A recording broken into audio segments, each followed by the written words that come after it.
میرا معدہ بہت پتلا ہے، کوئی نسخہ بتا دیں۔ میرے محترم بھائیو، ابھی یہ جو تلبینہ بتایا ہے نا، یہی کھاؤ، یہ بہترین علاج ہے۔ یہ میرے محترم بھائیو ہر کمزوری کا علاج ہے، چاہے وہ جسمانی ہے، چاہے وہ اعصابی ہے، چاہے وہ جنسی ہے، کوئی بھی بیماری ہے۔ میرے محترم بھائیو، حکیم لقمان ایک بات کہا کرتے تھے، حکیم لقمان کہتے تھے مغز کو مغز تقویت دیتا ہے، تخم کو تخم تقویت دیتا ہے، مغز کو مغز تقویت دیتا ہے، تخم کو تخم تقویت دیتا ہے۔ میرے محترم بھائیو، دوائیوں کے چکر میں نہ پڑا کرو، جو کمزوری ہے وہ چیز کھایا کرو۔ بہترین علاج میرے محترم بھائیو، جس چیز کی کمی ہے، بیج کی کمی ہے، جتنے عرب ہیں میرے محترم بھائیو، ان کی گاڑیاں بھری ہوتی ہیں، پتہ ہے کس چیز سے؟ بیجوں کے چھلکوں سے۔ وہ کبھی پمپکن کے بیج کھا رہے ہوتے ہیں، کبھی سورج مکھی کے بیج کھا رہے ہوتے ہیں، دیکھا آپ کچھ جانتا ہو تو میرے محترم بھائیو سیڈز کھاؤ، بیج کو بیج تقویت دے گا۔ سورج مکھی کے بیج ہیں آپ کے پاس، میرے محترم بھائیو آپ کے پاس کلونجی ہے، آپ کے پاس میتھی دانہ ہے، یہ بھی بیج ہے۔ آپ کے پاس بادام ہے، کاجو ہے، پستہ ہے، اخروٹ ہے، یہ بھی بیج ہے۔ آپ کے پاس چاروں مغز، یہ چاروں مغز اکثر لوگ پوچھتے ہیں کیا ہے؟ میرے محترم بھائیو، میلن کے سیڈ، واٹر، یہ خربوزے کے بیج، تربوز کے بیج، کھیرے کے بیج، کدو کے بیج۔ اور میرے محترم بھائیو، کدو کے بیج کے اوپر تو اتنی ریسرچ ہو چکی ہے، پیارے پیغمبر جناب محمد صلی اللہ علیہ وآلہ وسلم کی پسندیدہ سبزی کون سی تھی؟ اور میرے محترم بھائیو، پمپکن کے سیڈ آج جا کے سعودیہ میں دیکھو لوگ کتنا کھاتے ہیں۔ ہمارے ہاں ان چیزوں کا رواج، ہمارے ہاں کشتوں کا رواج ہے، کشتے کھلاؤ، ڈاکٹر صاحب دوائی بتاؤ، دوائی۔ میرے محترم بھائیو، یہ دین ہے، دین۔ اللہ تعالیٰ کو کمزور مومن کی نسبت کون سا مومن پسند ہے؟ طاقتور مومن پسند ہے۔ اور میرے محترم بھائیو، طاقت نہ کشتے کھا کے، اچھا صحابہ نے کبھی یہ کشتے کھائے تھے؟ اسلام میں تو 4 بیویوں کی اجازت ہے، یہاں ایک نہیں پوری ہو رہی، 4 کیسے کریں گے؟ وجہ کیا ہے؟ صرف ایک وجہ ہے، دین چھوڑا ہے۔ اور آپ کو ایک مزے کی بات بتاتا ہوں، میری ایک ویڈیو بڑی وائرل ہوئی، یہ ٹانکی کھول کے نماز پڑھنا، لیٹسٹ سائنس بتانے لگا ہوں۔ میرے محترم بھائیو، یہ جو آپ کے ٹیسٹیز ہیں نا، آپ کے پاؤں کتنے کھلے ہونے چاہیے۔ میں نے جو کتاب لکھی نا، نماز اینڈ ماڈرن میڈیکل سائنس، میں نے ایک ایک چیز ایویڈنس کے ساتھ لکھی ہے، یہ کوئی کہانی نہیں ہے کہ میں کوئی گپ سنا رہا ہوں آپ کو۔ میرے محترم بھائیو، پیارے پیغمبر جناب محمد صلی اللہ علیہ وآلہ وسلم کو نماز کس نے سکھائی؟ کس نے سکھائی؟ جبریل امین نے سکھائی۔ اور جبریل امین کو کس نے سکھائی؟ اور یہ گفٹ ہے، یہ تحفہ ہے، اس کے اندر اتنے فائدے، بدقسمتی یہ ہم نے کبھی وہ فائدے جاننے کی کوشش نہیں کی۔ میرے محترم بھائیو، یہ جو پاؤں کھول کے نماز پڑھنا ہے نا، کبھی اپنی اسپائنل کارڈ کو دیکھیے گا، یہ جو تخم ہوتے ہیں نا، یہ جو سپرم، یہ جو قرآن کی آیت ہے بین الصلب والترائب، یہ بچے اللہ تعالیٰ نے ہمیں کہاں سے پیدا کیا؟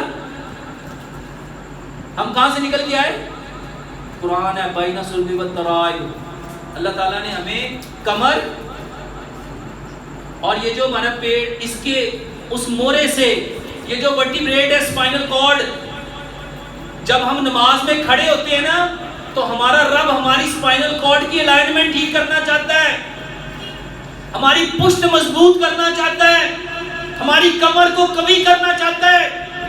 اور پشت کسے کہتے ہیں؟ پشت کسے کہتے ہیں؟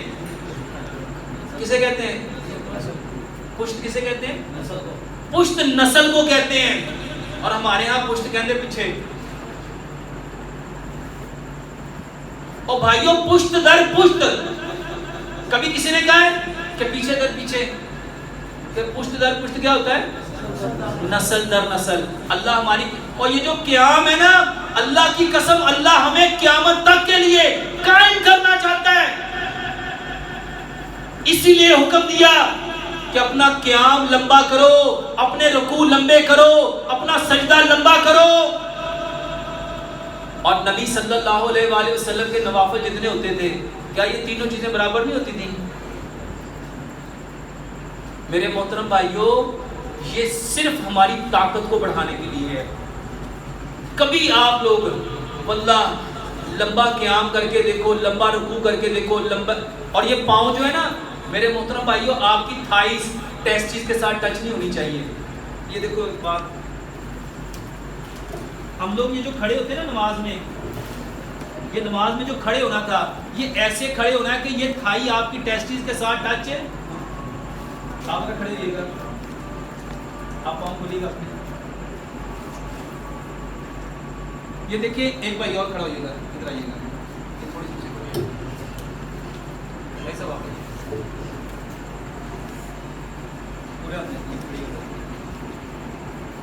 یہ دیکھو میرے بھائیوں, اگر میں اس کو اپنے سینے سے زیادہ کھولوں گا نا تو یہ کبھی بھی مل سکتا, یہ مل سکتا.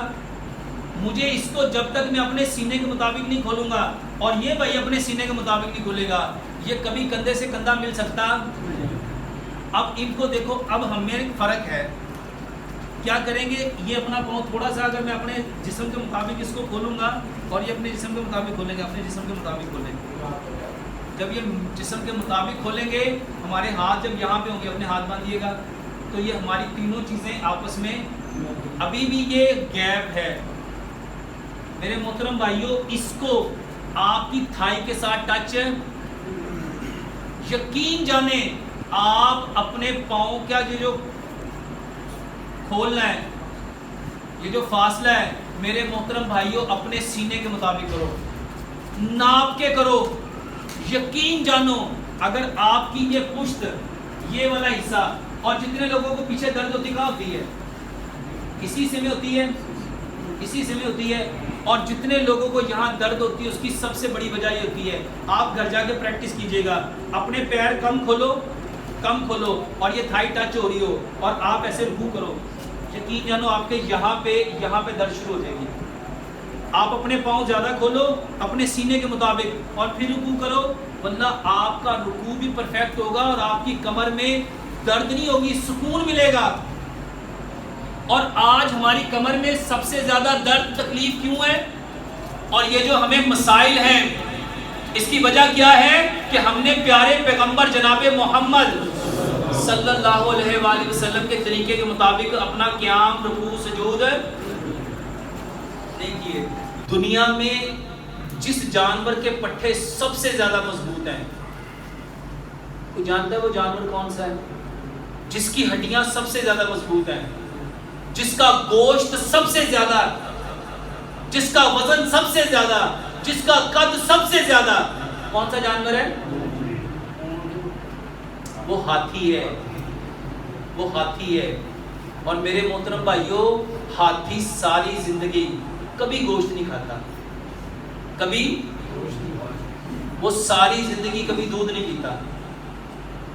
پھر کیا کھاتا ہے وہ؟ 80% سبزیاں اور سبز چارہ اور 20% پھل اور 10% پھل, اور محترم بھائیوں 10% پانی پیتا ہے.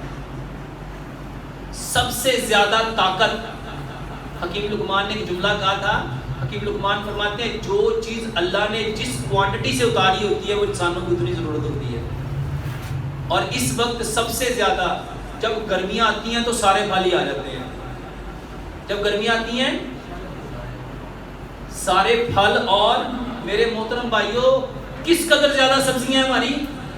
جتنے بھائی اپنے پٹھوں کو مضبوط کرنا چاہتے ہیں, یہ گوشت کے چکر میں, یہ دودھ کے چکر میں, یہ کشتوں کے چکر میں نہ پڑو. سلاد کھاؤ, سلاد کھاؤ, سلاد کھاؤ. اور میرے محترم بھائیوں میں ایک چٹنی بتاتا ہوں, ادرک, لہسن, پودینہ, ناردانہ. اچھا یہ کیا ہے؟ کشت ہے کہ سبزی ہے؟ میرے محترم بھائیوں الحمدللہ ثم الحمدللہ, آپ میں سے کسی نے استعمال کی؟ فائدہ ہوتا ہے؟ میرے محترم بھائیوں واللہ میرے پاس پوری دنیا سے لوگ آتے ہیں. یو کے سے ایک بھائی آئے, کہتے ڈاکٹر صاحب آپ کو نا کم از کم 40 سال پہلے دنیا میں آنا چاہیے تھا. 70 سال ہو گئے دوائیاں کھا کھا کے بیڑا غرق کر لیا. جب سے یہ چٹنی کے اوپر آئے ہیں اور سلاد کے اوپر آئے ہیں, واللہ ایسے صحت بن رہی ہے جیسے پتہ نہیں ہم کشتے کھا رہے ہیں. پٹھوں کو مضبوط کرنا چاہتے ہو, نظر کو تیز کرنا چاہتے ہو, خون کو پتلا کرنا چاہتے ہو, اور جسم میں ٹھنڈک چاہتے ہو, تو میرے محترم بھائیوں ٹھنڈیاں دوائیاں نہیں, کیا کھانی ہے؟